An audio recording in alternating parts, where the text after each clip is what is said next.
Hi, good afternoon from London. Thanks for joining us today on our session to have a look at the University of East London programs in partnership with Ducere Global Business School. We've got a great panel with me today. Being joined by the head of academics. We've got my US counterpart for enrollments in the States, and we're going to be joined by members of our alumni community as well. We currently have Bassel Ounah, who's going to be speaking to us later. We should be joined by one more as well. I think we're just having a couple of technical issues. Those are live webinars for you, so hopefully we can have them on as well. We'll see how we get going with this. Hopefully we can see the slides of the presentation today. I can't currently see them in front of me. They should just be loading now. Hopefully you can all see that. Fantastic. So we're going to be looking at two programs. We've got the Executive MBA and also our specialization in artificial intelligence. So let's dive in, have a look at the programs themselves and the partnership and how all of it works. I'll do some quick introductions overall. So my name's Chris Softley. I'm the Global Director of Student Recruitment and Admissions at Ducere. And as mentioned, joined today by Steve Gutierrez, Juan Carlos Ravena, and Bassel Ounah. And hopefully we'll have Adama Thomas joining us later as well. We'll go through how the partnership works, some of the course overviews as well. And then we'll have a chance to hear from our panelists. We always have time for questions at the end. So if you have a look down at the bottom of your screen, you'll see that there's a little Q&A button. You can click on there, post your questions into that section, and we'll get to them at the end of this session. And it'd be great to hear from you guys, and we can post them across either to the enrollment team or to JC from the academic perspective, or of course to our alumni students as well. So let's go into having a look at the partnership and how these courses are delivered. So for anybody that is new for today's session and maybe hasn't spoken to a member of the enrollment department as of yet, these programs are a partnership between the Ducere Global Business School and the University of East London. Now, Ducere works with universities around the world to deliver undergraduate and postgraduate qualifications. There are a couple of unique aspects to the Ducere platform. All of the courses are offered 100% online. They are built around applied learning, and there are no exams. So every piece of coursework that you will submit for these courses, whether it's the Executive MBA or the AI specialization, you're going to be writing about your industry that you work in relation to the subject areas that are being taught in those modules. Now, let's have a look at the actual course content. We shall start off with the Executive MBA. This is available as both a full-time option and also part-time version of the course. Full-time runs across 12 months. Part-time is over 2 years. It's broken down into 5 core subjects plus an applied project in the final term. It's quite a broad curriculum. It covers business strategy, leadership, finance, marketing, and digital transformation. This is available for people across pretty much every industry. And I'm sure Juan Carlos can talk about students coming from every type of sector that he's seen over his time teaching on these programs. The great thing is that what we're offering here is a qualification that is going to be universally accepted. Many of our students will go from this MBA program into the highest levels in their industries. That's the great thing about an MBA is those 3 letters after your name are universally understood, recognized, and respected. And also, we get a lot of students coming into these programs who are looking to make those steps up in their career. And so through this, you're able to start marketing yourself differently from the moment you enroll into the program. Updating your CV, your resume, your LinkedIn profiles to list that you are on these MBA programs. And so if you are applying for jobs, if you're looking at how to kind of command a higher salary, move into higher positions, many of our students, in fact, almost half, when we ran student feedback surveys previously, I believe it was around 44% of students were actually able to secure a new role or a pay rise before they even finish the course. So that's a great piece of feedback. And if that's your motivation for coming into this program, we hope that we can deliver that for you. Here on screen now, we've got the AI modules. What you'll notice is that um, three of the modules are core to our MBA programs. So we've actually taken out finance and marketing modules from the executive MBA, and we've replaced those with an AI focus. So those are going to look at ethics and governance in the AI space, and also business strategies and return on investment around AI tools and platforms. It's really important to kind of focus on the fact that these programs are designed for those in management and leadership positions, very much with an eye on how AI is going to impact their business, their industry, making yourself essentially a key decision maker in the direction that the company is going to take. And that's what's great within this space, is that you're going to be joined by like-minded individuals working across lots of different industries, many different regions as well. And although this is online, we absolutely encourage our students to network and communicate and kind of talk about what is happening in the real world.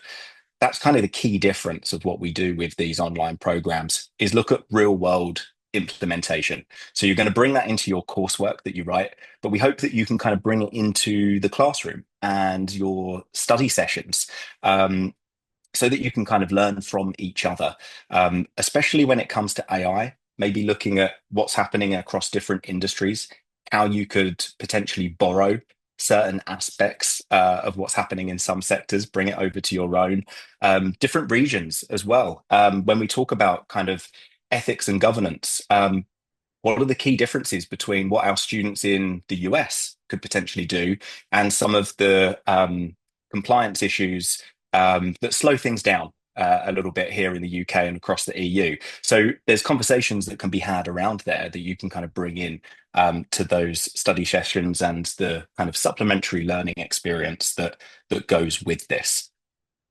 So what I'll do now is pass over to Juan Carlos, who can talk a little bit about the kind of academic perspective, how he teaches the program, what you would come to expect in the live sessions that we have as part of these online courses. JC, I shall pass over to you. Thank you very much, Chris. So a lot of it is just really building on what Chris has been saying, because he did such a good job of introducing the program already. But really, the gist of what we try to do here at Ducere, what really sets us apart, is the idea that our program is meant to be the most practical applied MBA in the world. When you go to Ducere and you are doing your assignments in your classes, you are doing them on your actual company. You're recommended to do it based on something that is in your life. And this is a huge benefit. For example, since AI is top of mind, you take a class called Digital Transformation. And in the second assignment of that class, you are meant to create a change management plan. Essentially, you're going to pitch an implementation and try to get it into your workplace and what it means to actually implement something. That means, what is on the ground? What are the details that are potentially going to affect that? Not just theory and the frameworks, that's an important foundation, but what is it about your firm in particular that is going to help react to this thing? And the reason why I bring that up in particular is because in the AI space in the last week or so, there's been a lot of noise about a study that Anthropic, which is the creator of Claude, for one of the big three, if you're unfamiliar, they came out with a study that showed the significant gap between the capabilities of a lot of artificial intelligence engines. Obviously, they were focused on their own, and the implementation of those in the companies that they oversee, and they can track, what uses in an anonymous way and see how people are actually using the stuff. Basically, there's a huge gap. And the reason for that gap, I can tell you from experience, is what you will learn in that digital transformation class, right? Is the barriers that exist inside of your firm. It is the culture of the company. It is the different fiefdoms and silos that are created inside of the company. It's the people. Organizations are made up of people. Now, the difference between our program and many other programs is that you would take a digital transformation class and you would learn some seminal case studies on how to implement this stuff in the real world, based on peer review, all meaningful information that is useful in like a lecture setting. But that would be your assignment, and then you would move on. Here, you take the information that you're learning, you learn from each other and from your academics who are not just academics with fancy academic degrees, though they do have that as well, but they are actually putting this into practice with consultancies, with companies that they're running, etc., at the same time as they're teaching you. So you'll take what you're learning under the guidance of your academic and you will try to apply it to your firm. And therefore, if you do the best possible job on your final assignment in digital transformation, you'll be able to take the AI project that's, let's face it, probably on your mind, if you're going into an executive MBA focused on AI, and you'll be able to actually know what it'll take to implement it successfully. Because as of a study from MIT last year, 95% of all AI implementations fail at the organizational level. You want to be in the 5%. And that's what we try to get in each and every one of our classes. Focusing on digital transformation because, AI is the currency of the day. But this is true for all of our classes. They're practical, they're applied. If you do your classes well, not only will you learn the theory of the case and all of the basic foundation that you have to get better at that particular skill in the workplace, but you'll be able to take those assignments and hopefully be able to apply them immediately. And we know from experience that many of our students do come to us and tell us, "Hey, I've pitched this project to my boss, and we're going to go through with it, etc." That's, to be honest, the best feedback we get. So, Ducere is the best place to look if that's what you're looking for. You're looking to get the skills that you're learning in the classroom and apply them immediately, and do so in a way that hopefully will lead to tangible benefits, not just for you, but the firm that you're connected to. Fantastic. Thank you, Juan Carlos. And I think that's also a great segue now to go into that kind of student experience. So, Bassel, thank you so much for joining us today. Could you kind of share with us a little bit of information about what first kind of brought you to the Ducere platform and our MBA programs, and your experience of studying online within this particular course? Thank you, Chris, for your question and for having me. Actually, this it's open an opportunity for me after like over more than 2 decades away of studying to get back, not only to expand the knowledge or skills in the workspace after we gain it, but also to gain more confidence after completing the program. What was my motto and my driven is to get a better work opportunity after finishing this program, and it improved a lot my business profile.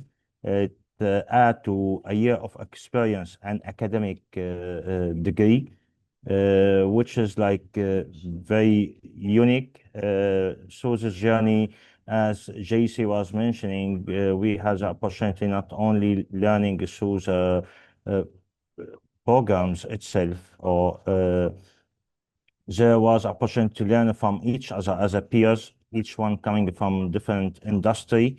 We've been working as a group. I was thinking that online degree would be challenging, but it was more cooperative and easier. I remember like the industrial project, we spent like a lot of hours working as a team, even behind the screen, but that create a lot of collaboration to deliver it as an end. So it will help not in the individual goal, how we can work in a corporate as a team as well.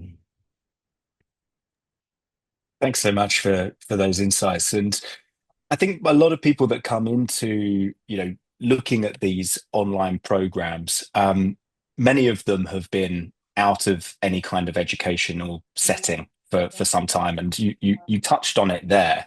But could you kind of go into a little bit more from your perspective, I guess, of returning to the classroom, albeit virtual, but coming back in after that kind of time away, and how did you find the academics, and their approach to having a class full of mature students? How was the student support element as well? How were those sort of initial first weeks of getting into the program for you?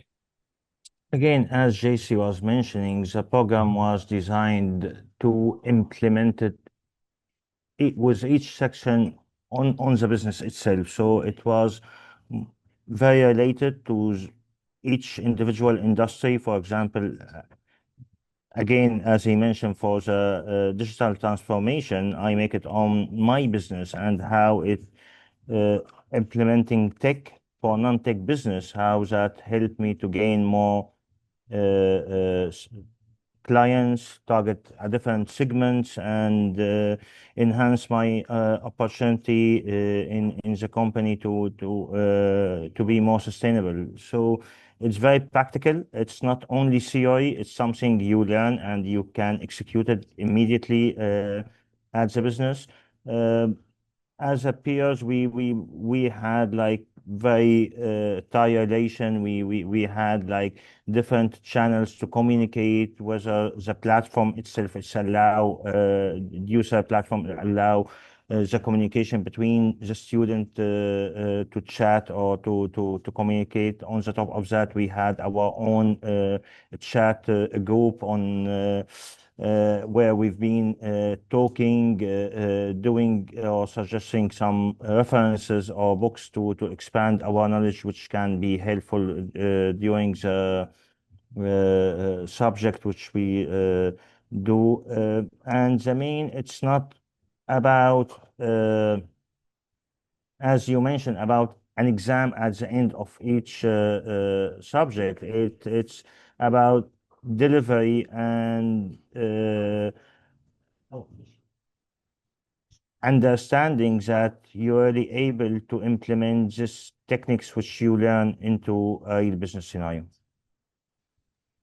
Thank you. And you kind of talked about the additional kind of platform areas. A lot of our students will utilize WhatsApp and run study sessions together, communicate across that. What kind of connections did you make across your time of study? And were there any elements of that that kind of surprised you? As I mentioned, it's a great opportunity to talk to people across different industries that maybe you didn't have exposure to. How did you find that element of being able to communicate with students that are, all over the world? Business is always about relations, and again, DSR program it's helped to exposure me and the other to expand this network all over the world. So I remember like our group was from too many different countries with different time zone, and even after the graduation now we maintain this relation. We're trying to support each other in the businesses. So and this is the real value of such a program, just to get exposure for such expertise and such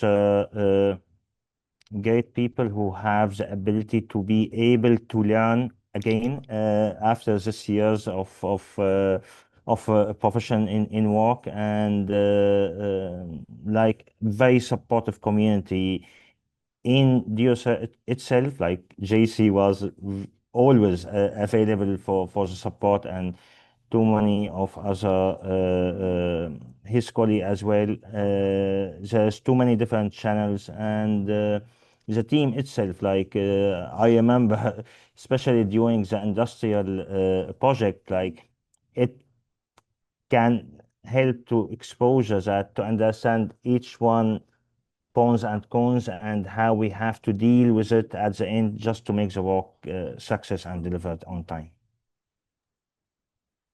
Brilliant. And in terms of kind of, we talk about real world implementation, all of the time, and we want our students to have this crossover of work and education throughout their time of study. But now that the course has been completed, kind of where do you see this MBA kind of taking you over the next couple of years?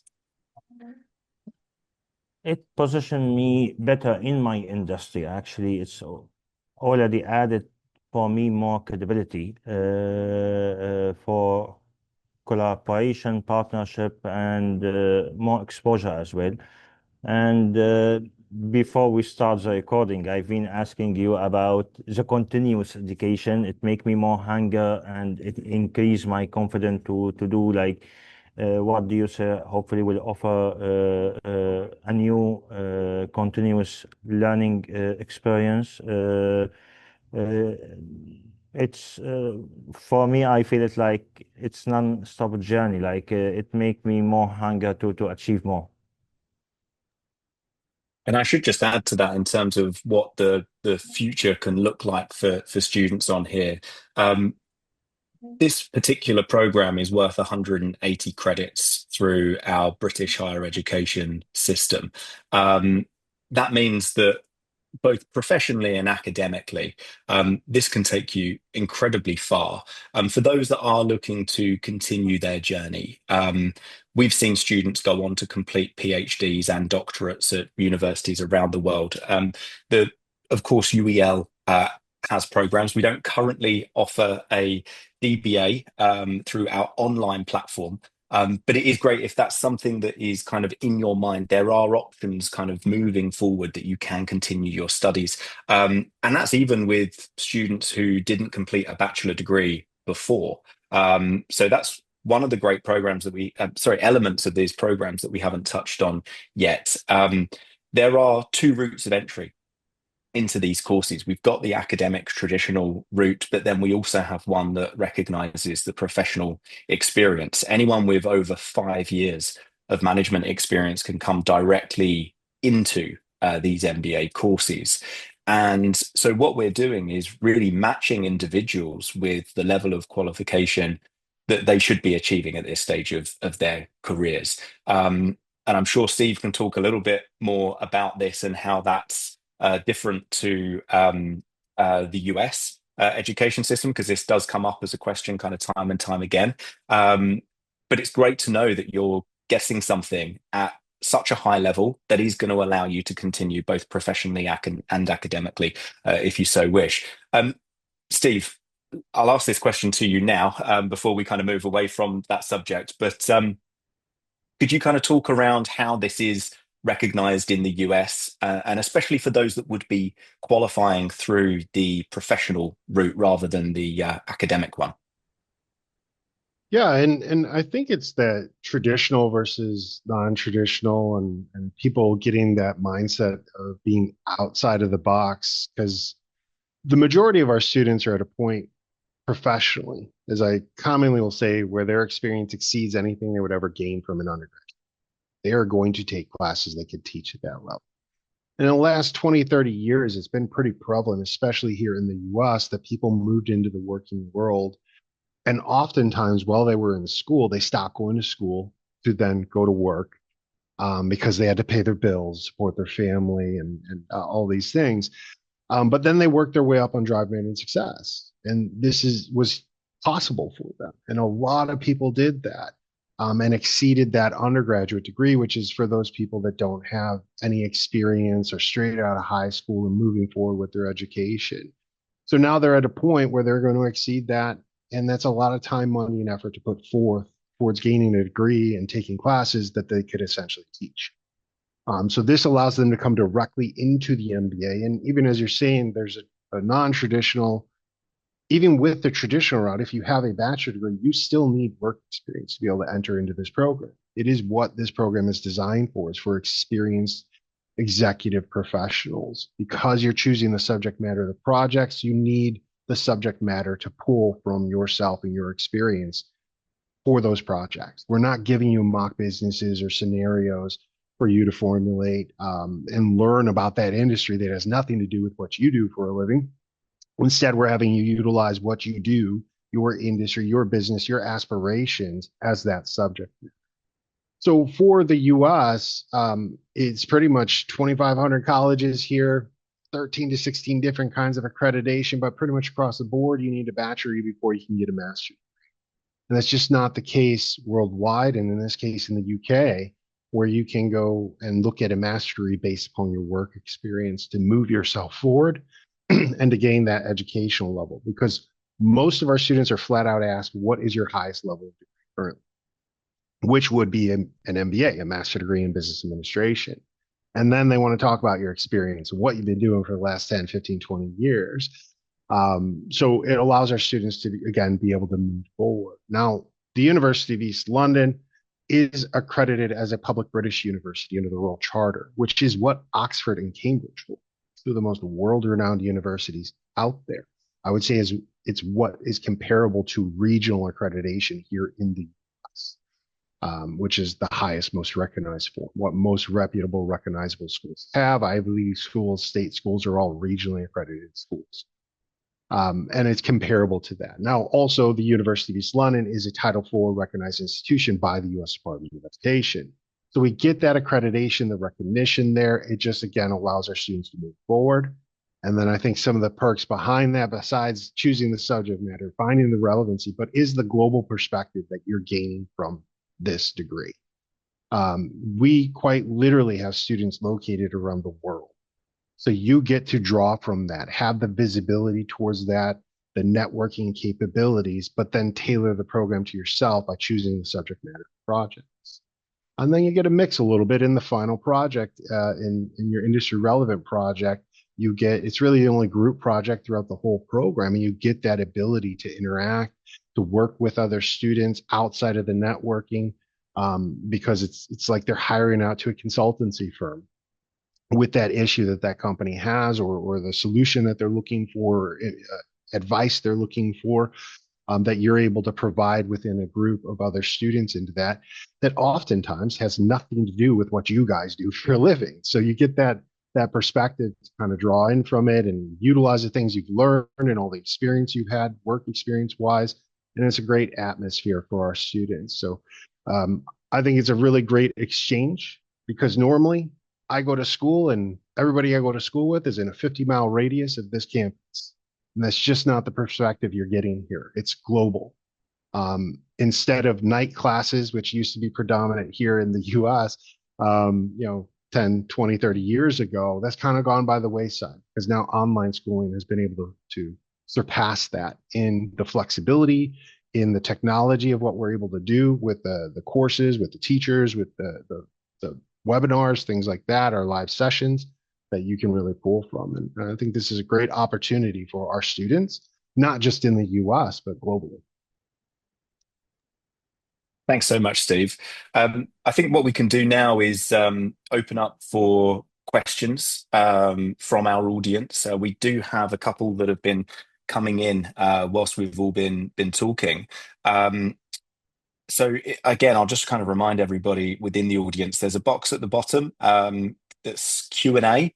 You can post your questions into there and we can get those questions answered, and I can fill them as best as I can, or pass over to a member of our panel today as well. So I'm going to start off. We had a question from Ronald asking what the full-time schedule is like. In terms of the full-time option, that will run across 12 months. So over that period, you're going to have the five core modules plus the applied project. A module will run for 7 weeks, and then you'll take a week off, and then you'll move on to module 2 to complete the term. Juan Carlos, just to add a little bit more kind of detail around what an individual student would be doing within that 7-week period. What does that kind of look like? How frequently would they kind of be in touch with yourself in the virtual classroom, and then obviously accessing the materials through our online platform? So I think we'll get Basil's take on this as well. But generally the way the average class will work is you'll have one live session per week. Those are usually in the neighborhood of 45 minutes to 90 minutes, really depending on how many questions there are. All of those sessions are recorded. You do not have to attend them. We do not take attendance. You're all adults. But they are available to you and in the calendar for you to attend live if you so choose. So that's going to happen once a week. The class is also designed so that the recommendation is that you read through about a chapter of course content on a weekly basis. And that will keep you on pace for the entirety of the term. Students, their exact pace, your mileage may vary, right? Based on your professional commitments and such. It might vary from class to class as well, depending on your professional commitments. But that you can expect one live session a week that you can interact with. They'll be recorded even if you attend live so that you can watch them again whenever you'd like. The assignments will come due. The first assignment is usually due at the end of week 3. The second assignment is usually due at the end of the class, week 7. Those are pretty hefty assignments, right? We want you to apply the concepts in a meaningful way. So you're going to have that opportunity twice a term. And then, yeah, that's it. In regards to how often you can communicate with the academic, you have those weekly live sessions. There are also routinely drop-in sessions. Those on the western side of the Atlantic will know them as office hours, where you can drop in, and the sessions are purely specific to question and answer. So that's all it is. It's just student-led. And any questions that are had will be had. I had a session last term that was almost 2 hours worth of questions, but it was lively and it was great. So you can expect those as well. And then if you have more personal questions, especially when it comes to like assignments or something like that, you can always email your academics and you can expect a response in no later than a day, but usually it's a couple of hours, depending on time zones.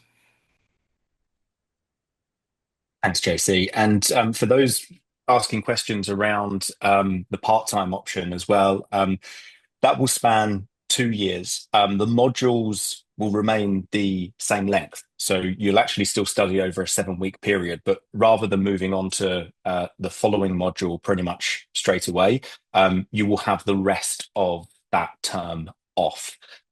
So if you are looking for more flexibility and you need longer breaks between your times of study, then the part-time option is there available for you. We did have an additional question around how that works with payment as well. Anybody that is on a payment plan, it is linked to the duration of your study. So if you are studying with us full-time, then you will pay over 12 months. And anybody that is studying part-time will pay over the 2 years. And if you have any questions regarding kind of the payment options or student loans that might be available in your region, reach out to your enrollment advisor and they'll be able to give you some advice regarding that. We've got another question linked to this area as well, as we talk about kind of the content of the course, but in terms of the assignments that are set, and JC, you kind of touched on this already, but what are the kind of typical lengths of the assignments in terms of word count, if that kind of makes it easier for our audience to understand?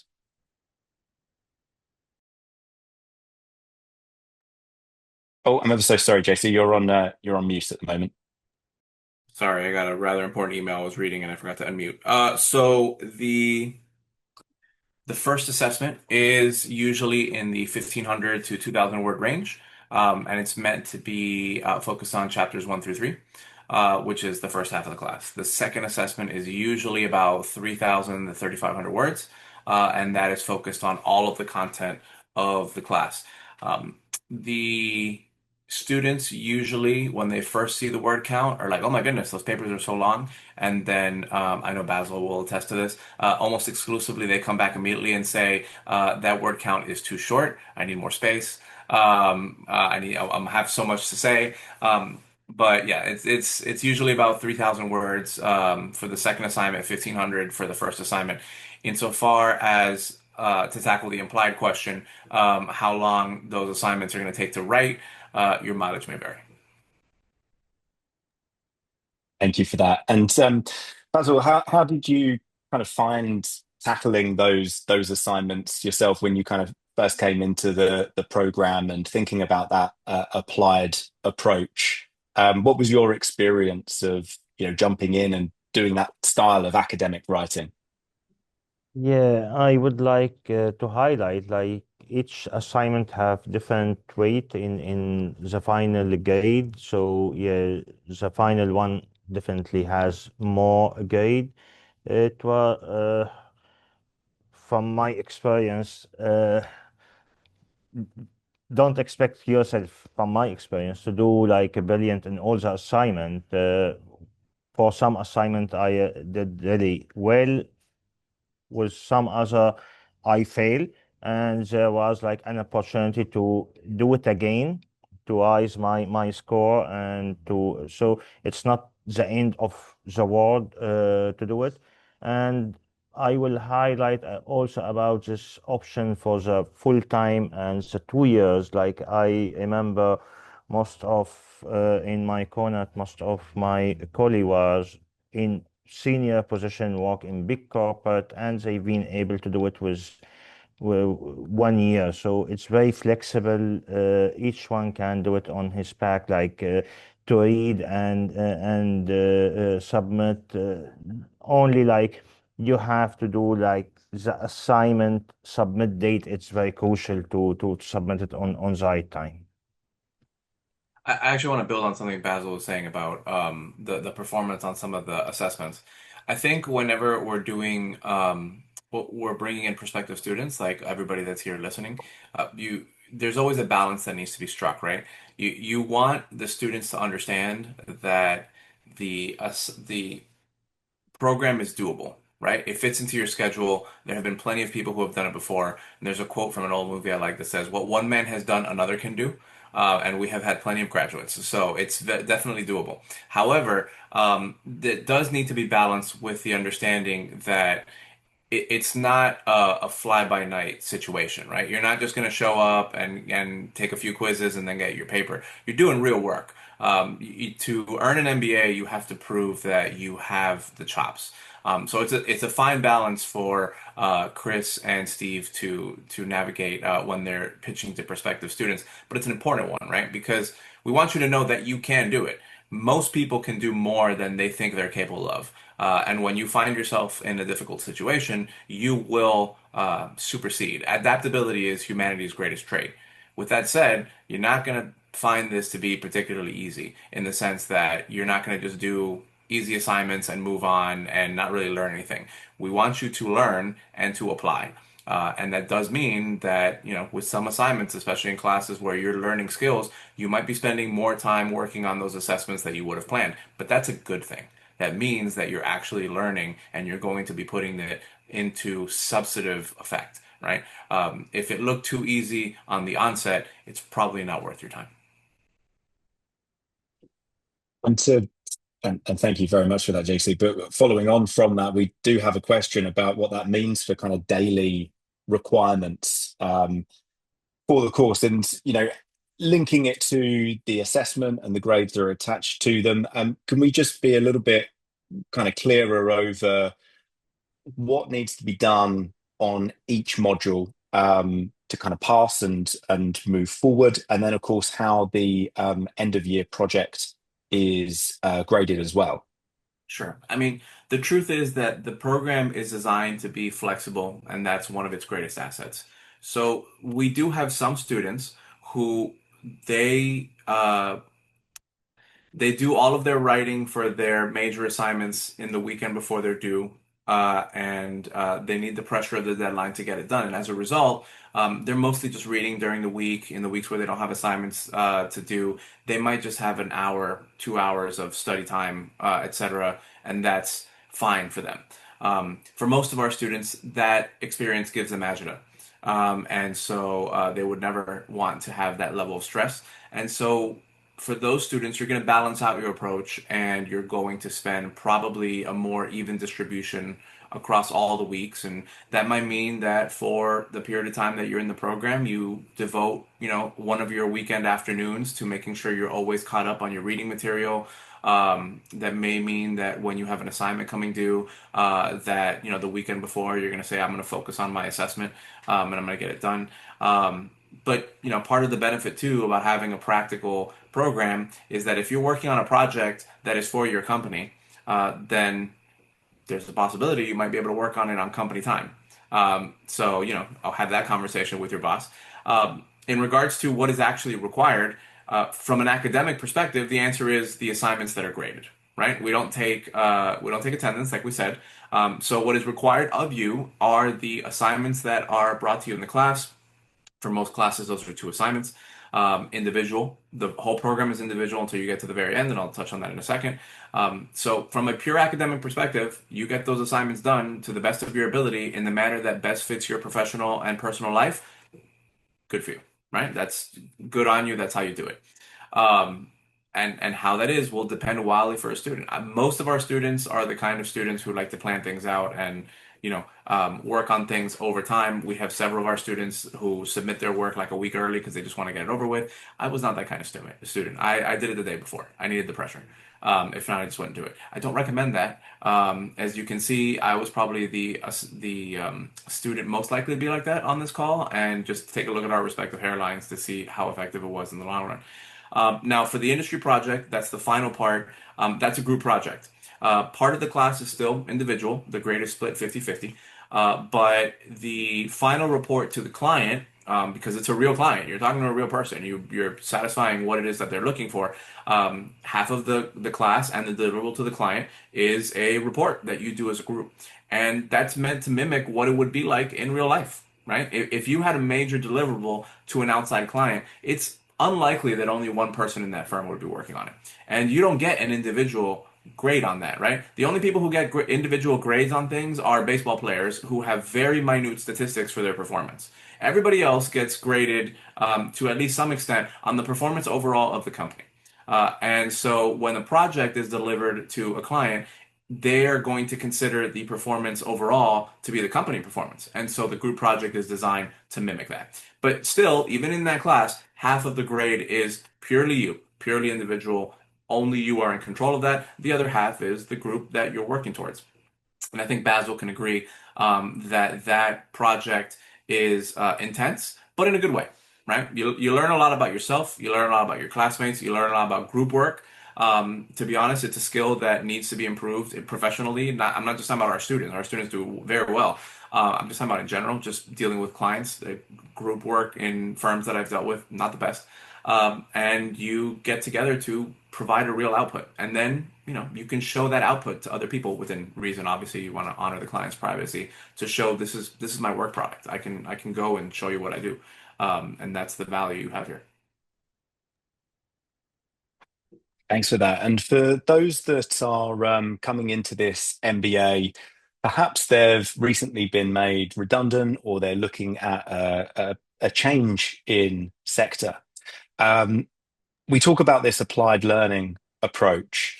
Could you potentially give some examples of students that maybe currently aren't in employment and how they could structure their assignments throughout this program?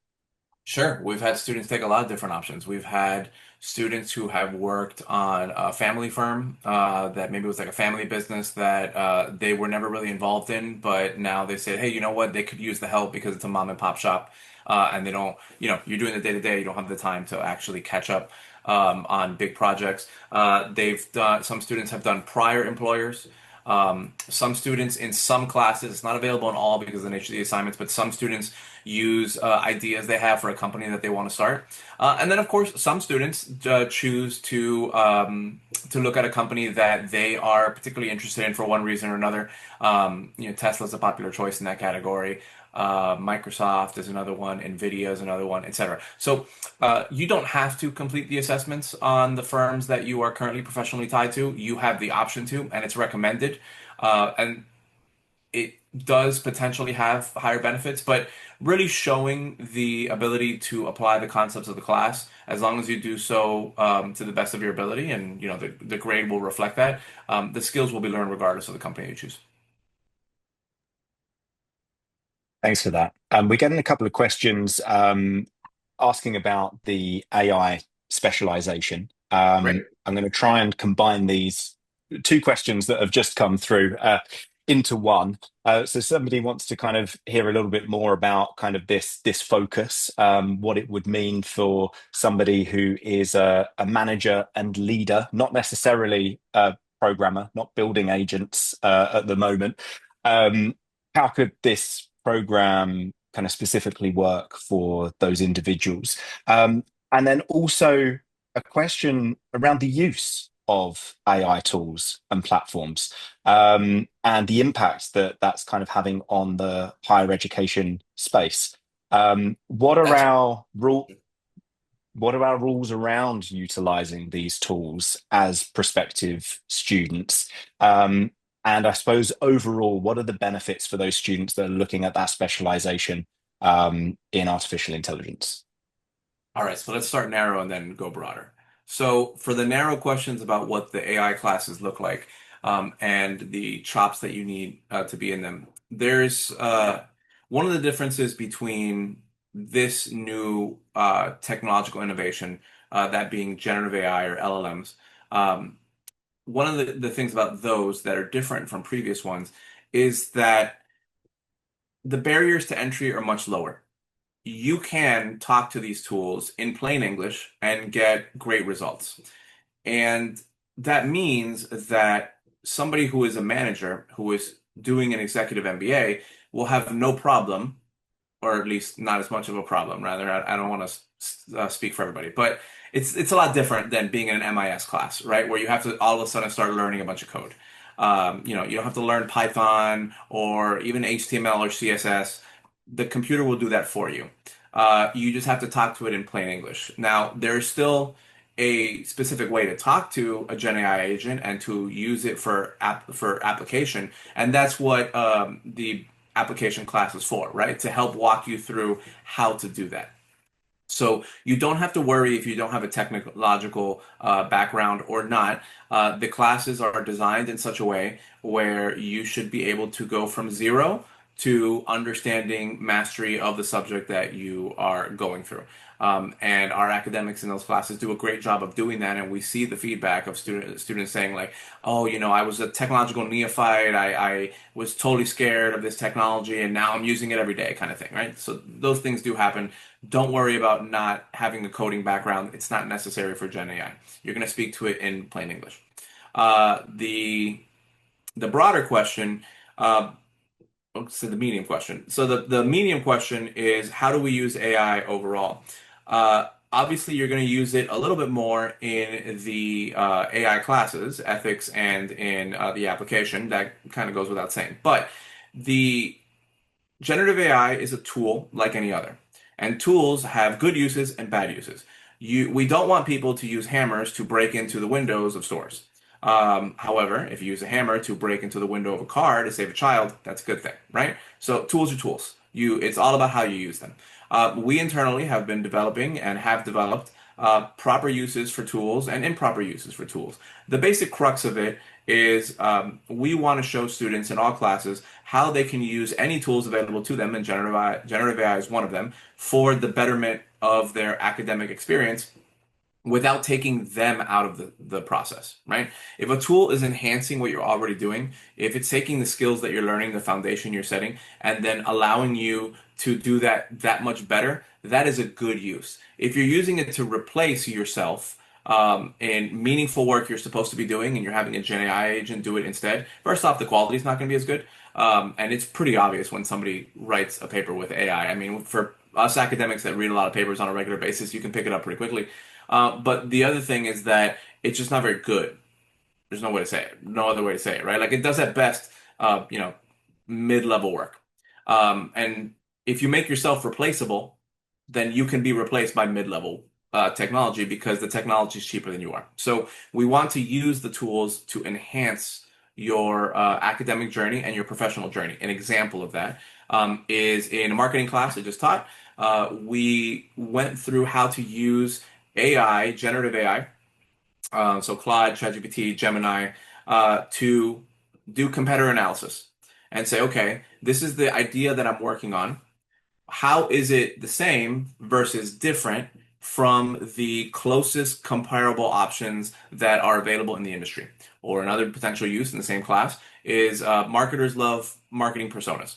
So basically, a persona is just it's an example person that stands in for your target customer, right? So if you're to keep it as broad as possible, if you sell a product that is sold to women and not men, you would create a persona that would be a woman, right? And would have other criteria that you feel is important. So you create this persona. Every marketer worth their salt has always had these personas, right? Whether they had Gen AI or not. But now what you can do is you have an idea for a new marketing campaign. You create a flyer in Canva or something, right? And then you can download that flyer while it's still in draft form. You upload it to Claude, and then you give it your target market, your persona, and you say, based on what you know, do some deep research. Tell me what you think this persona would think about this flyer. And now, see, that's a value add, right? And so that's one of the things that we did in class and how you use tools to improve your professional life, to make you a better professional rather than to potentially replace you. Thanks for that. And whilst we're kind of talking about tools and how they can assist, we had a question from somebody who has dyslexia. Okay. So, what are our experiences of dealing with students who have dyslexia? Are there tools and assistants? I certainly know that I've spoken to people that have gone into the program that have kind of declared that on their applications. But I wonder, Yep. from a teaching perspective, what that could look like. Potentially utilizing some of these tools that are available at the moment. So we have two things here. So first, we do have processes and structures built into the program to allow students that have disabilities to be able to complete the program at the expected level. So we have a student support team that is best in the business, and they will work with any student who has any sort of issue like that to make sure that they are always able to complete their studies. We also have a great tech support team who is always looking for new tools that assist students who have those kind of challenges in completing their work. We've had students that have benefited from things like screen readers, for example. For our students that have had played around with Canvas. Canvas is our LMS. Played around with Canvas so that it's easier to read, so that the contrast is a little bit more. And all of these tools are available, and our support team and our tech support team has a long list of them, and they're always adding new ones to help every student in their journey, however unique that journey may be.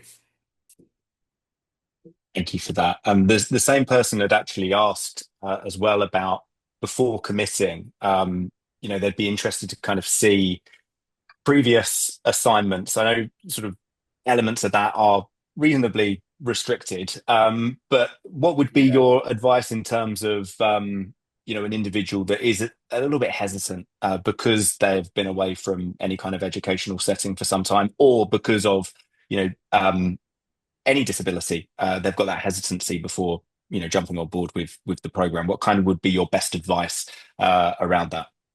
Listen, we get this from a lot of students because a significant portion of our student base are coming back to education for some time.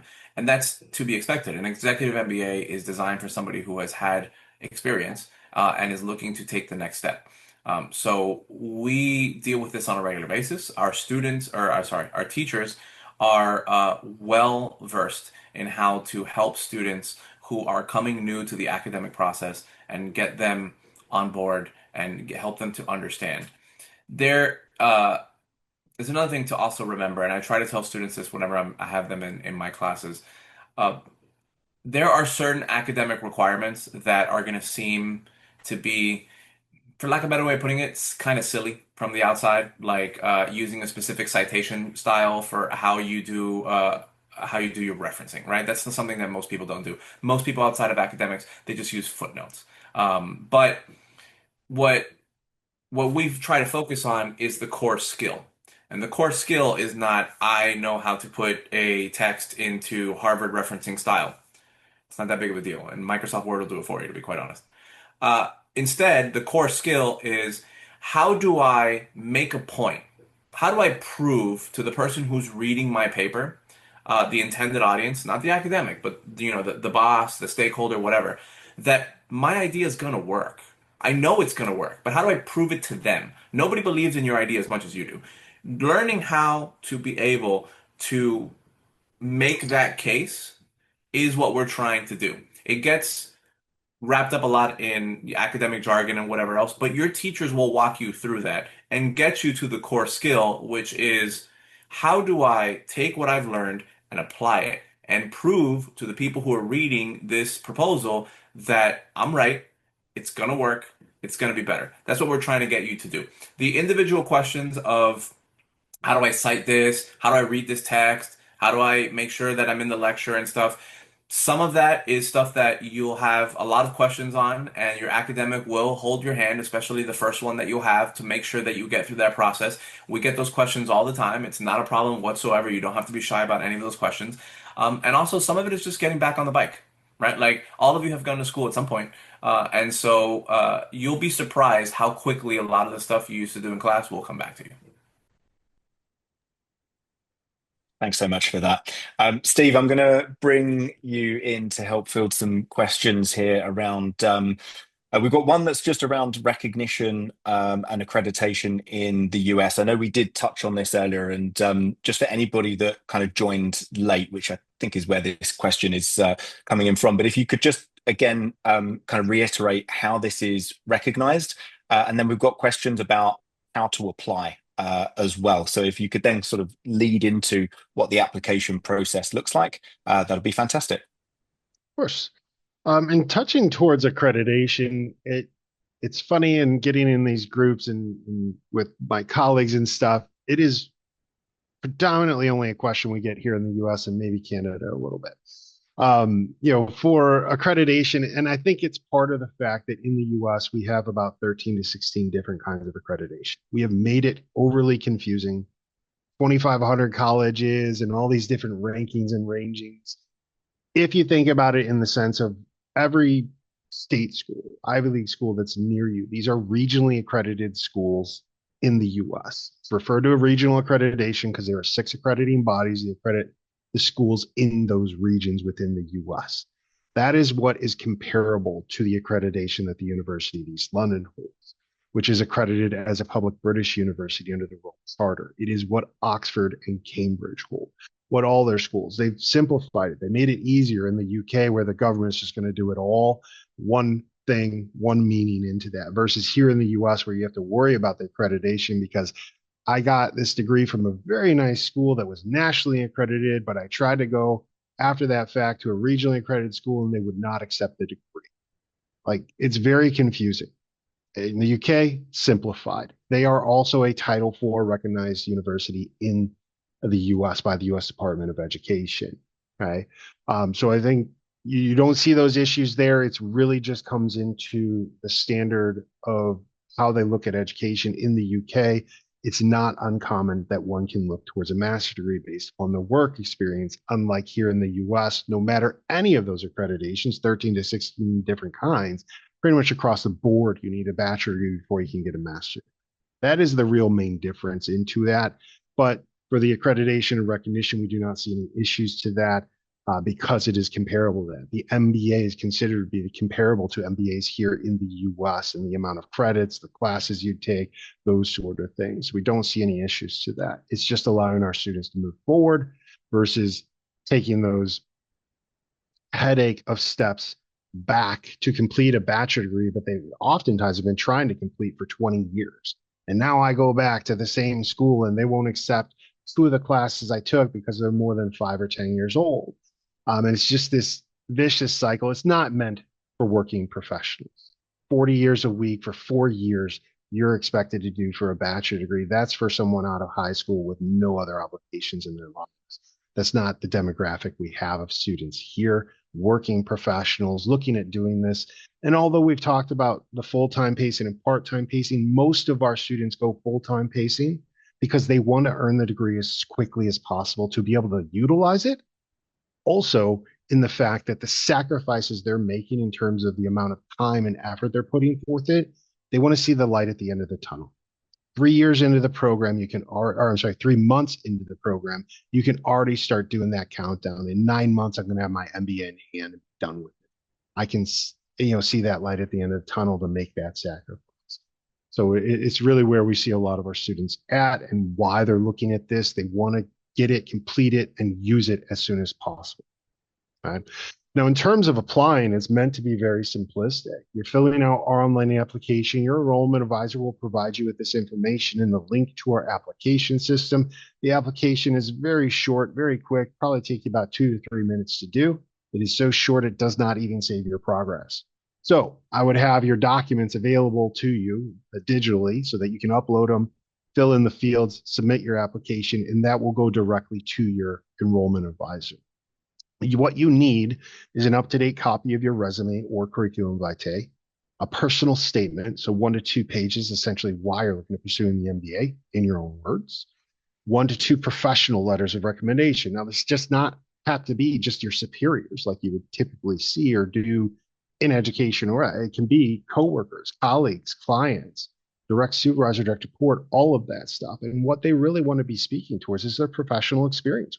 This is to corroborate the experience we see on your resume. And then lastly, it's a photo ID or a passport or a driver's license that you're going to provide.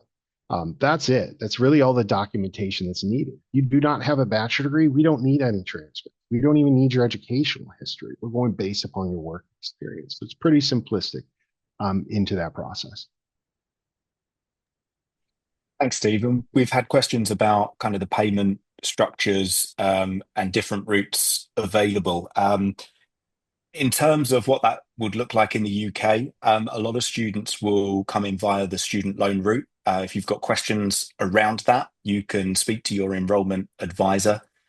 Most people will find that they are eligible through that scheme. We also have payment plans that are monthly, termly as well. Steve, what are some of the options available for students in North America? Well, we've had students use, unfortunately not in the US, not FAFSA for your application for federal student aid. They don't disperse or release funds for international schools for online or distance learning. So you have to go attend a campus program in person in London, which this program is only offered online. So there would be an in-person MBA. But we have students commonly using things like Sallie Mae student loans or earnest student loans or Climb credit loans, 3 of the lenders that we have here in the US. That students can utilize for this, and those are nice because you can oftentimes choose a loan term limit that's longer than the program, like a 5, 10, 15-year loan term limit, or paying it themselves using tuition reimbursement or assistance through their employers, things like that. Also in Canada, we have students oftentimes using, in that case, federal funding, OSAP and Alberta student aid and so on. So it just depends on where you're located and what you might have eligible to you, but there are a lot of options we have students using. Thanks very much. I'm very conscious of time today. It's gone incredibly quickly. So I just want to make sure that we can touch on the upcoming intake and the application dates that are attached to those. So we've got the first one coming up on the 10th of April. Any of our students that are applying through student finance routes will have to get their applications in by then. Anybody that is coming in through a self-funding route will need to apply by the 24th of April for the May intake. If you are interested in the May intake, please do reach out to your enrolment advisor within your region. If you've got any questions before you apply, or if you need assistance with the process as well, and we'll be happy to help. I think that we have answered a lot of the questions that have come through. I'm just going to check and make sure there isn't anything that's kind of been left behind within here. And really quick, Chris, because there are a Yeah. few questions about the tuition fees, scholarships, payment plans. Those are always going to be best addressed with your enrollment, because your specific background or where you are, what you're able to do is going to allow us to advise you as what is available to you, what scholarship opportunities, what the tuition is, what the payment plans are, what the funding options are. So it always really reach those out to specifically to your enrollment advisor so that they can help you as to what individually is available to you. Yeah, absolutely. Thanks very much, Steve. And then one final question that has come through for anyone that May is going to come around too quickly on. We always have 3 intakes every year: January, May, and September starts. Again, do speak with your enrollment advisor because they can provide you with information on what is going to be the best option for you as well. One of the things that we are really focused on is providing the best support for you as students. You've most likely going to be fitting this in around your existing work and other commitments. So if you're starting at the right time, then obviously we can help you through to getting the best possible grades as well. Again, very conscious of time, so we're probably going to wrap up at this point. I want to say thank you to all of the panelists today. Bassel, thanks so much for joining us and providing insights on your experience on the course. And to Juan Carlos and Steve, as ever, thanks very much. Thanks to everybody that's joined us today. And just one final reminder for that upcoming May intake, we've got application closing firstly on the 10th of April, and then the final application deadline for self-funding students on the 24th of April. We hope you can join us. Thanks very much. Thank you, everyone.